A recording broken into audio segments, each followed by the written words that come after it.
Hello నమస్కారం welcome back to orange oven. ఈరోజు మనం కేరళ ఓణం స్పెషల్ ఎరిసేరి తయారు చేయబోతున్నాము.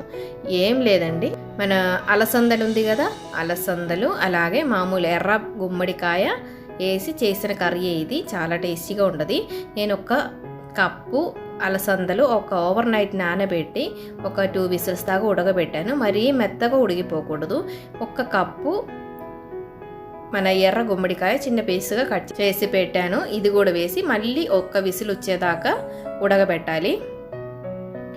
దీనిలో కొంచెం పసుపు అలాగే దానికి కావాల్సిన ఉప్పు యాడ్ చేసి ఉడకబెట్టండి. గుమ్మడికాయ అంటే ఇది ఎర్ర గుమ్మడికాయ, మీకు అర్థమై ఉండదు కదా, జస్ట్ చూపించాను అందే.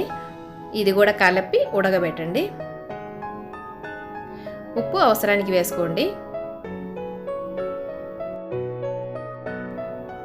నేను స్పూన్తో కలుపుకుండా ఇలా కలుపుతున్నాను, ఎందుకంటే మన అలసందలు మరీ ముద్దగా అయిపోతుంది కదా, అందుకని జస్ట్ అలా కలిపేసి ఇంకా మళ్ళీ మన గుమ్మడికాయ ఉడకడానికి కావాల్సిన వాటర్ కూడా పోసి మళ్ళీ ఒక విసిల్స్ రానివ్వాలి. మనం దానికి కావాల్సిన మసాలాకి కావాల్సినవి పచ్చిమిరపకాయలు తీసుకున్నాను ఒక 3-4, అది కారం బట్టి తీసుకోవచ్చు. కొంచెం ఉల్లిపాయలు, కొంచెం జీలకర్ర ఒక 1/2 స్పూను, అలాగే పచ్చి కొబ్బరి తీసుకున్నాను.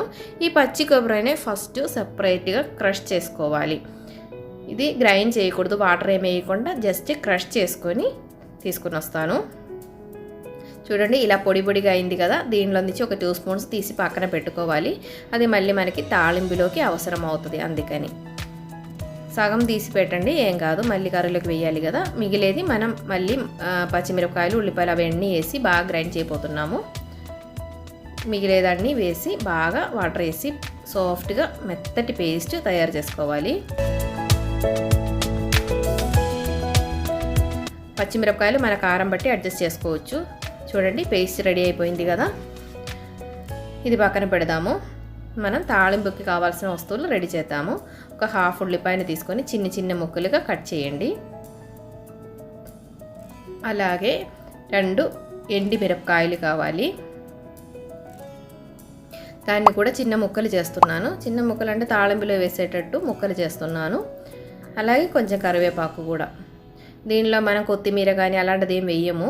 మన గుమ్మడికాయ కూడా చూడండి సాఫ్ట్గా ఉడికిపోయింది, ఇంత చాలు. ఇప్పుడు మనం ఈ గ్రైండ్ చేసి పెట్టిన పేస్ట్ని దానిలోకి వేయాలి. కొంచెం వాటర్ కూడా వేయవచ్చు. మరీ చారు కాకుండా మరీ గట్టిగా కాకుండా కొంచెం మీడియంగా ఉండదు ఈ కర్రీ. చూడండి ఇంత వాటర్ వేసాను. పక్కన పెట్టేసి తాళింపు రెడీ చేద్దాము. కడాయి పెట్టుకొని కొంచెం కొబ్బరి నూనె వేస్తున్నాను. అంటే కేరళ వంటలకి స్పెషల్గా కొబ్బరి నూనె వేస్తారు కదా, ఇలాగే కొంచెం ఆవాలు వేస్తున్నాను. మరీ పోపు గింజలు ఏం అవసరం లేదు, కేరళలో మరీ అంత పోపు గింజలు ఏం వాడరు, అంటే కొన్నిటికి వాడతారు కానీ ఇలాంటి దానికి అలా వాడరు. అలాగే ఉల్లిపాయలు, ఎండిమిరపకాయలు, కరివేపాకు అన్నీ వేసి ఆల్మోస్ట్ ఫ్రై అయ్యేటప్పుడు మనం రెడీ చేసి పెట్టిన పచ్చి కొబ్బరి తురుముంది కదా, అది కూడా వేసి గోల్డెన్ బ్రౌన్ కలర్ దాకా ఫ్రై చేసేసుకోవాలి. చూసారు కదా కలర్ మారిపోయింది కదా, ఓవర్గా బ్లాక్ అయిపోకూడదు, ఇంత చాలు. బ్రౌన్ కలర్ వచ్చింది కదా. ఇప్పుడు మనం రెడీ చేసి పెట్టిన కర్రీ ఉంది కదా, దానిలోకి ఇది కూడా వేసి బాయిల్ చేసుకోవాలి.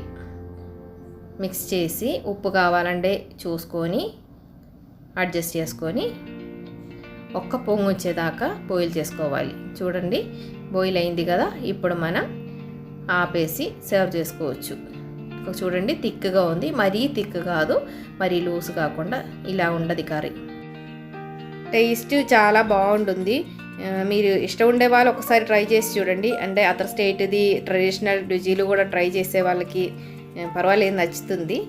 హ్యాపీగా ఉండండి, హెల్తీగా ఉండండి. Thanks for watching. Orange Avenue continues. Bye bye.